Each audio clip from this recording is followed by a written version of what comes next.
Donna Kelce stood by her kitchen window, watching soft snowflakes drift across the backyard, dusting the ground like powdered sugar on freshly baked bread. It was a quiet Tuesday afternoon in February 2025. Peaceful, familiar, but somehow different. She'd been waiting for this day. Weeks of thinking, rehearsing, second-guessing. Because what she was about to do wasn't simple. It wasn't about recipes or baking tips. It was about trust, about legacy, about family.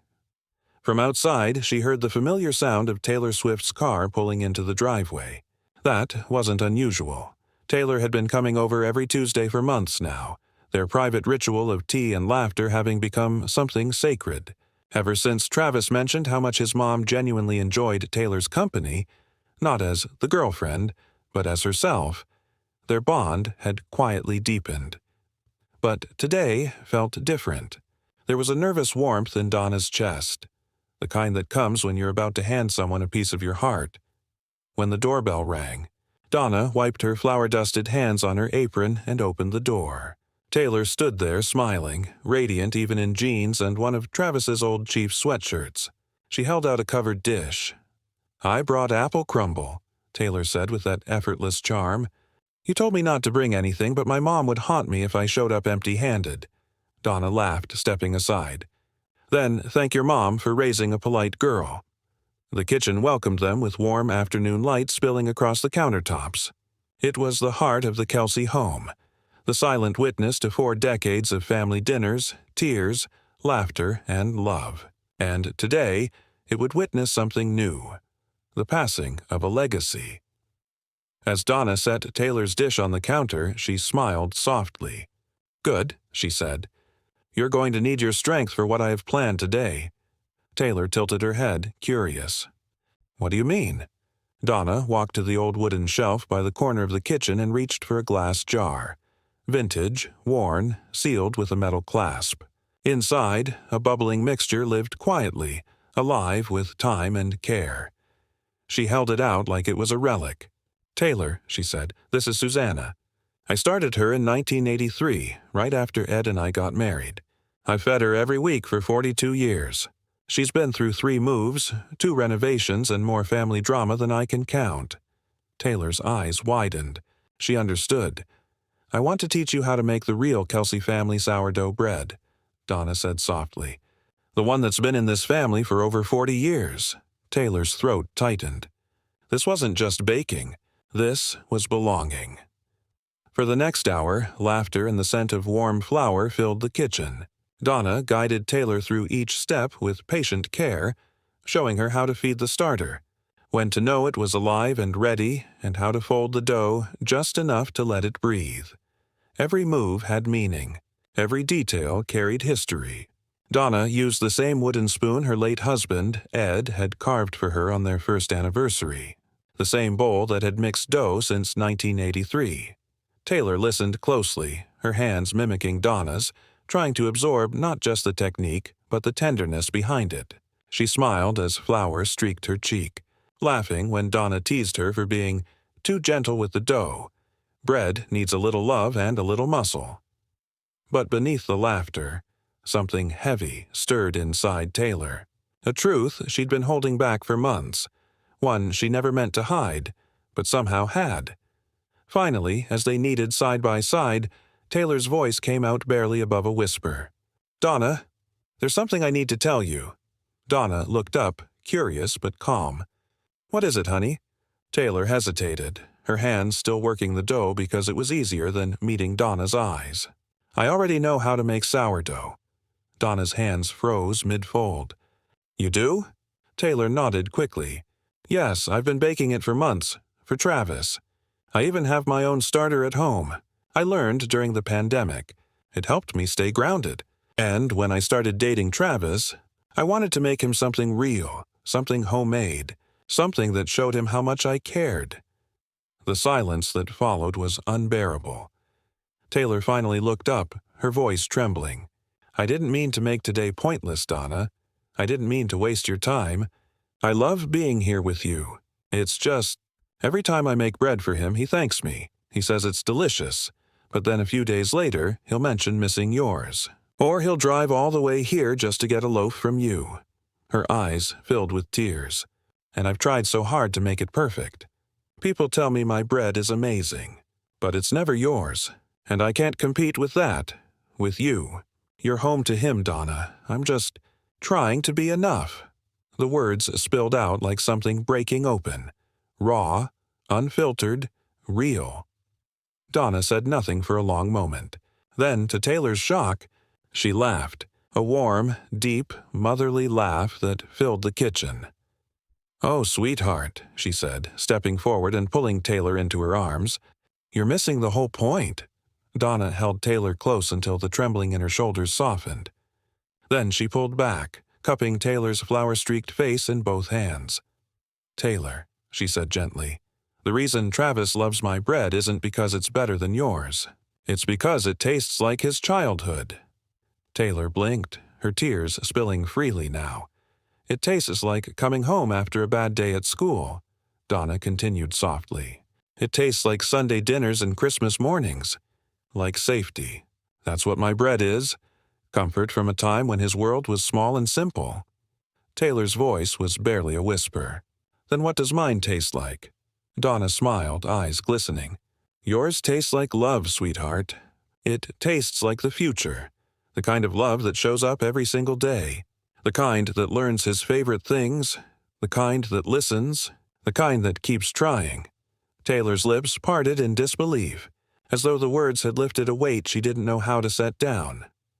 Donna brushed a strand of hair behind Taylor's ear. "You can't replace what came before, honey. You're not supposed to. He doesn't come here for bread because yours isn't enough. He comes here because everyone needs to go home sometimes, to remember where they came from. You're not competing with me. You're continuing me." Taylor let out a shaky laugh, wiping her eyes with the back of her hand and smearing more flour across her face. "I never thought about it that way." "That's because you've been too busy trying to be perfect," Donna said warmly. "But you already are in the way that matters. That boy looks at you like you hung the moon." Taylor laughed through her tears. "Then why are we still baking your bread?" "Because," Donna said, picking up the dough again, "I want you to take my recipe and make it yours. Combine the past and the future. My 40 years of family history, your heart, your touch. Something new that says, 'This is our family now.'" Taylor smiled, feeling something deep within her finally settle. "You really mean that?" "I've never meant anything more." They both laughed softly as Donna handed her the wooden spoon again. "Now let's finish this before Travis shows up and eats the dough raw." The kitchen was alive again. Soft chatter, gentle laughter, and the rhythmic thump of dough being folded and shaped. For the next 2 hours, Taylor and Donna worked side by side like two generations seamlessly blending into one rhythm. Donna shared her secrets. The tiny, almost invisible things that couldn't be found in any cookbook. "The dough will tell you when it's ready," she said, tapping it lightly. "Listen for that hollow sound when you knock it. That's how you know it's proofed just right." She showed Taylor how her oven always ran a few degrees too hot, so she'd learn to adjust, instinctively, something no fancy thermometer could ever teach. She even revealed how she used her grandmother's old knife to score the top of each loaf, the same pattern that had marked every family celebration for decades. But in between the lessons about bread, there were lessons about life.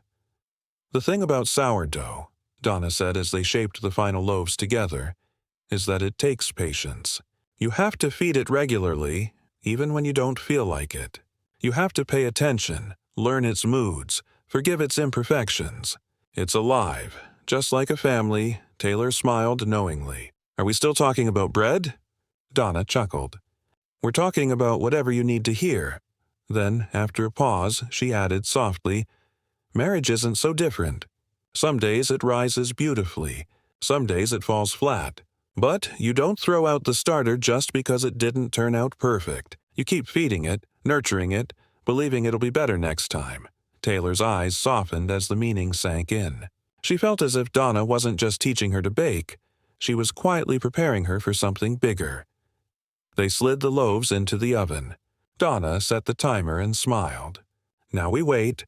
The hardest part. While the bread baked, they cleaned the counters, washed bowls, and settled at the kitchen table with steaming cups of tea. The smell of rising dough filled the room like a warm embrace. Donna leaned back, looking across at Taylor. "Can I tell you something?"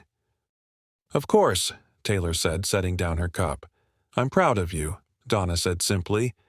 "Not for being Taylor Swift, the superstar, but for being the woman who loves my son the way you do, for being honest today, for showing up, for wanting to be part of this family for real." Taylor reached across the table, her hand trembling as it met Donna's. "Thank you for letting me in, for trusting me with something so precious. I promise I'll take care of it. All of it." Donna squeezed her hand gently. "That's why I chose you." The oven timer dinged softly, a sound that felt like the world holding its breath. Donna slipped on her oven mitts and opened the door. A wave of golden warmth filled the kitchen, the scent of fresh bread, rich and comforting, wrapping around them like a memory you could taste. The loaves were perfect. Golden brown, beautifully scored, each one whispering of care and patience. Donna placed them on the cooling rack and smiled proudly. "First official Kelce family bread by Taylor Swift," she said, snapping a photo on her phone. "This one's going in the family album." Before Taylor could respond, the front door opened and Travis's voice echoed through the house. "Mom, Taylor, something smells way too good in here." He walked in, grinning, his cheeks pink from the cold. The moment he saw the two women, hair messy, aprons covered in flour, faces glowing, he froze, then broke into a wide smile. "Oh no," he laughed. "My mom and my girlfriend, together in the kitchen. Should I be happy or terrified?" "Definitely terrified," Donna said, teasing. "We know all your secrets now." Taylor laughed, holding up a loaf like a trophy. "Hope you're hungry." Travis reached for a knife, cutting into the still-warm bread. Steam curled upward as the blade slid through the soft crumb. He took a bite and closed his eyes. "Oh my God," he murmured. "It tastes like home, but also like something new." Donna and Taylor exchanged a knowing look. That was exactly what it was supposed to taste like. The past and the future, baked together. The three of them sat at the kitchen table, sharing bread and stories, laughter spilling through the air like music. Travis told funny tales from practice. Donna rolled her eyes but laughed anyway. And every so often, he'd glance between his mom and Taylor, his heart full in a way words couldn't explain. As the sun set, the kitchen glowed with amber light. Taylor looked around, at the loaves cooling, at Donna smiling, at Travis leaning close, and she felt it. She'd spent so long trying to be enough, trying to compete with the love that came before her. But now she understood. Love wasn't a contest. It was a continuation, an addition, not a replacement. Donna hadn't just taught her how to make bread. She'd taught her how to belong. 6 months later, when Travis proposed to Taylor in that same kitchen, while bread baked in the oven, its familiar scent rising around them, Donna was there, standing in the doorway with tears of joy in her eyes. And when Taylor said yes, she hugged Donna first. Because long before the ring, before the wedding, before the headlines, this kitchen, this flour-dusted afternoon, had been the real beginning of her life as a Kelce. Every family has its secrets. Some small, some sacred. For the Kelces, it wasn't a secret locked in a drawer or hidden in an attic. It lived quietly inside a glass jar, bubbling with life and memory. A jar named Susanna. For 42 years, Donna Kelce had fed it every single week, through births and losses, triumphs and heartbreaks, games won and seasons ended. That simple mixture of flour and water had seen more of her family's story than any diary ever could. And yet, in all that time, she had never shared it. Not with friends, not with neighbors, not even with the women her sons had loved before. Until one snowy afternoon in February 2025, when Taylor Swift, the woman who had quietly become more than just Travis's girlfriend, walked up the front steps of Donna's home, holding a dish of apple crumble and a heart full of nervous hope. What happened in that kitchen that day would become more than a recipe shared between two women. It would become a story about trust, legacy, and the moment love becomes family.